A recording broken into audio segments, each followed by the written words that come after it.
ఎంత ఇవ్వాలక్క? 100 రూపాయలు ఈ చెల్లి.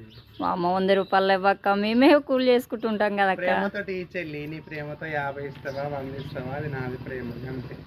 మరి ఎందుకు మీరు ఇట్లా ఎందుకు తీసుకుంటారు అక్క? ఇట్లా ఇంటింటికి వెళ్ళి వాళ్ళకి ఆశీర్వాదం ఇచ్చి, మాలాంటి వాళ్ళ ఆశీర్వాదం ఎప్పటికి ఉంటుంది కాబట్టి, వాళ్ళ పిల్లలు వాళ్ళ పంట వాళ్ళ పైరు అందరు చల్లగా ఉండాలని మేము ఆశీర్వాదం ఇచ్చి 100 రూపాయలని 50 రూపాయలని అడుక్కుంటాం.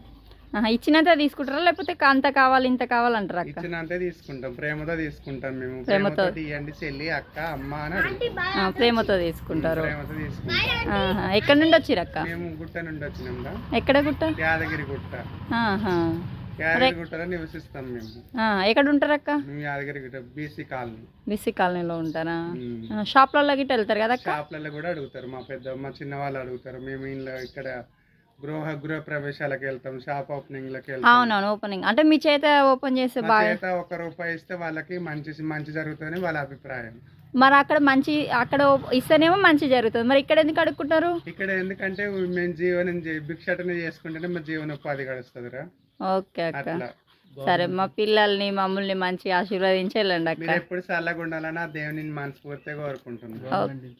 గవర్నమెంట్ నుండి ఏమన్నా ఇస్తారా అక్క? గవర్నమెంట్ నుంచి ఏం రావురా, అంతా మేము సొంతంగా మేమే చేసుకోవాలి.